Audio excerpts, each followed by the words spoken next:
Hello, my friends, and welcome back. Thank you very much for being with me again today. So, let me ask you a question. Let's say you make $100,000 a year, or your household, you and your spouse, wife, husband. You make together $100,000 a year, but you are in debt $10,000 or $15,000. Is that a good thing? All right, let's say you, again, the same amount of income, $100,000, but you are in debt $106,000. So 6% above your income, yearly income. Which one is better? Well, there are some details, obviously. You can have the first option, 100 versus, let's say, 15%, the ratio, right? Or you can have the other one, 100 versus 106. Supposedly, in the 100 and 106, you eat a little bit better than in the other 115%. Where are you freer as a household? The one that you are more in debt, but maybe you eat a little bit better, but you don't know what you're eating?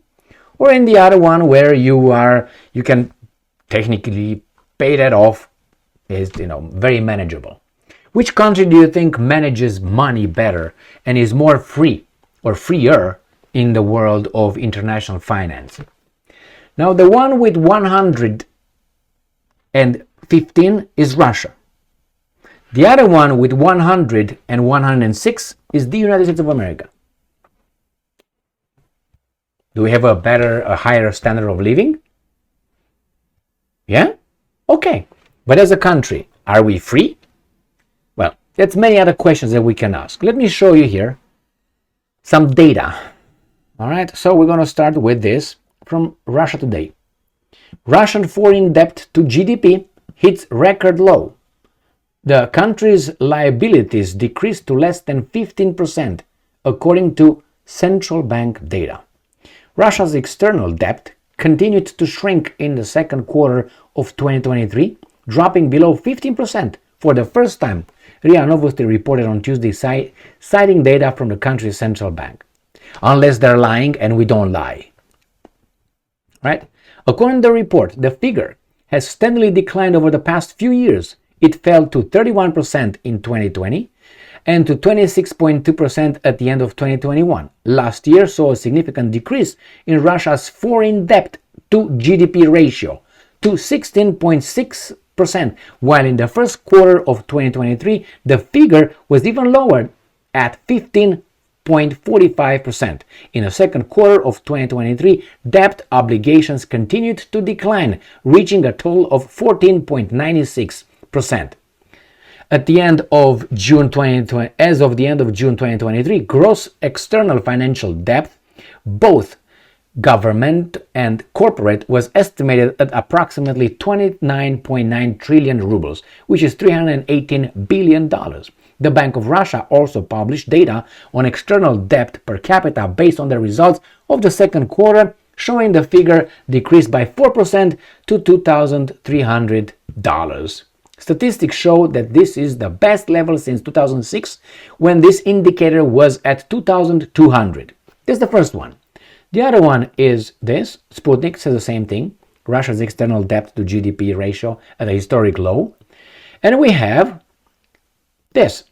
US GDP foreign debt ratio, 102%. Now 106, 102%. The US external debt as a percentage of GDP hit 102.30 in 2020. 2020, okay? I think right now is much more than that. And increased to 6.4% over the previous year. Between 2010 and 2020, the external US debt as a percentage of GDP increased by 5.6%.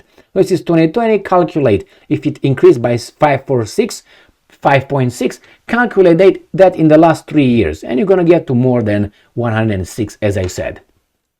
And here it says, according to IMF, Weasels, the general government gross debt of the US was recorded at 133.9% of GDP. Okay, so it's 133.9. And we can get this one from global data. And with the same thing here, we get right here on top, the US external debt as of GDP, it hit one pop-up in 2020, is the same thing over there. And we got to 133.9 GDP in 2020, amounting to 28 trillion. And you can read further if you want. My point is this: you and your family is better off with less debt or more debt. Something is wrong, and I'm going to explain. Something is wrong when you supposedly have a better life, but your debt is so big, it's much bigger than how much you make. You can't pay it back. So potentially, someone or some people can come and say, we want the money now. This is the deadline. Just say. And you can't pay it. So they will take everything you have overnight. In the other instance, if the creditors come to Russia, we need a 15%, 14 point whatever percent, the Russia probably can get their belt tight a little bit, and then they can pay it. And that's it. But the United States definitely cannot pay that.